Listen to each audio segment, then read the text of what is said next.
एक बार फिर से सुधार के नाम पर उच्चतर शिक्षा के ढांचे में ऐसी सर्जरी की जा रही है कि जिसके फायदों के रूप में light but tight, single window, technology driven और ऑटोनॉमी को गिनाया जा रहा है। लेकिन असली सवाल ये है कि ताकत किसके हाथ में जा रही है, जवाबदेही किसकी होगी और यूनिवर्सिटीज का भविष्य किस दिशा में जाएगा।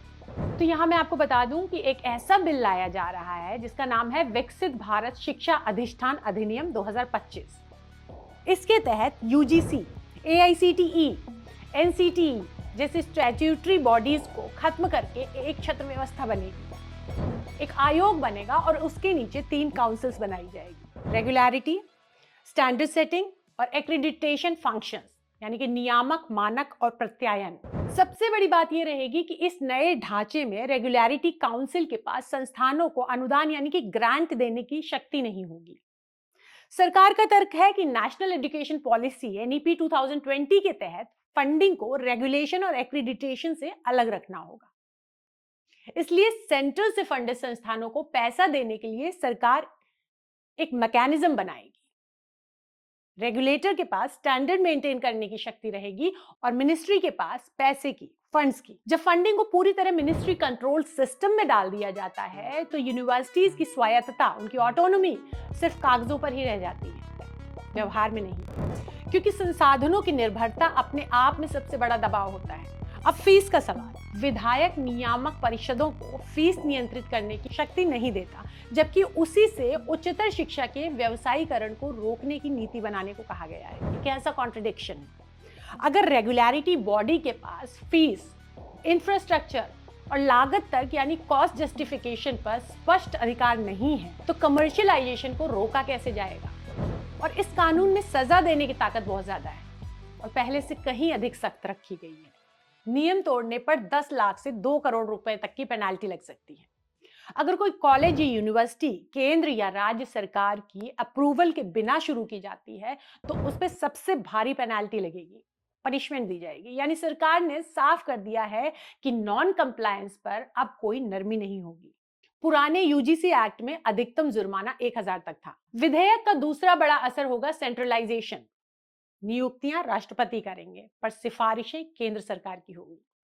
और अगर नीति को लेकर केंद्र और निकाय में मतभेद हुआ तो केंद्र का फैसला ही अंतिम फैसला होगा। इतना ही नहीं, केंद्र राष्ट्रपति की मंजूरी से आयोग या काउंसिल को 6 महीने तक सुपरसीड भी कर सकता है। यह रेगुलरिटी इंडिपेंडेंस की जगह एक ऐसी व्यवस्था को जन्म देता है जिसमें अंतिम निर्णायक शक्ति सरकार के पास है। और यही वो पॉइंट है जहां डेमोक्रेटिक कंसर्न शुरू होता है। यूनिवर्सिटी समाज की आलोचनात्मक चेतना को गढ़ती हैं। अगर रेगुलेशन का अंतिम स्विच सत्ता के हाथ में हो तो असहमति को अनुशासनहीनता कहकर नियंत्रित करना आसान हो जाता है। एक और बात निकल के आती है कि इसमें राज्यों की भूमिका सीमित दिखाई देती है। काउंसिल्स में स्टेट्स और यूनियन टेरिटरीज का एक नामित प्रतिनिधि रोटेशन में 1 साल के लिए रखने की बात है। लेकिन राज्य उच्चतर शिक्षा परिषद जैसी संस्थागत भागीदारी के बारे में अभी कुछ तय नहीं हुआ है, कुछ स्पष्ट नहीं हुआ है। जबकि अब तक शिक्षा एक साथ केंद्र और राज्य दोनों की जिम्मेदारी का क्षेत्र रहा है। लोगों का कहना है कि यह बिल ओवर रेगुलेशन खत्म करेगा और सिंगल विंडो से संस्थानों को राहत देगा। तो ये कागजों पर ही आकर्षक लगता है।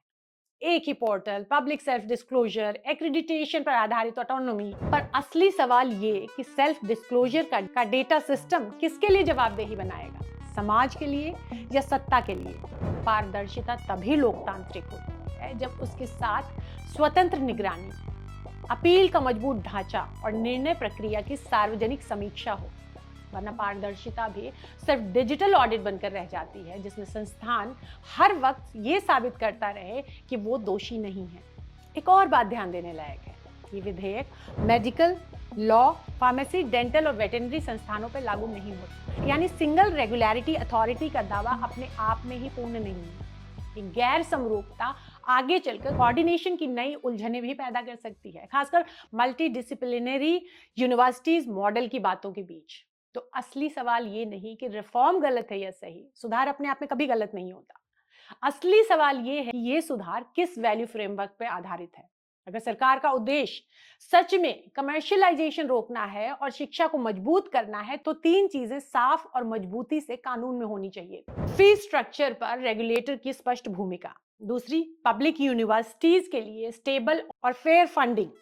और तीसरी, स्टेट्स और टीचर्स कम्युनिटी की वास्तविक भागीदारी। लेकिन इसके बजाय जो मॉडल सामने आता है उसमें फंडिंग पूरी तरह से मिनिस्ट्री के कंट्रोल में, रेगुलेशन एक सेंट्रलाइज्ड स्ट्रक्चर के हाथ में और पेनल्टी का अधिकार पहले से भी कहीं ज्यादा पावरफुल बना दिया गया है। अगर ये व्यवस्था गलत दिशा में चली जाती है तो यूनिवर्सिटीज धीरे धीरे ऑटोनोमस नॉलेज इंस्टीट्यूशंस कम और कंप्लायंस ड्रिवन मशीन्स ज्यादा बन जाएंगी, जहां बोल्ड रिसर्च, क्रिटिकल डिबेट और सवालों की जगह स्कोर कार्ड्स, ग्रेड्स और नोटिसेस हावी हो जाएंगे।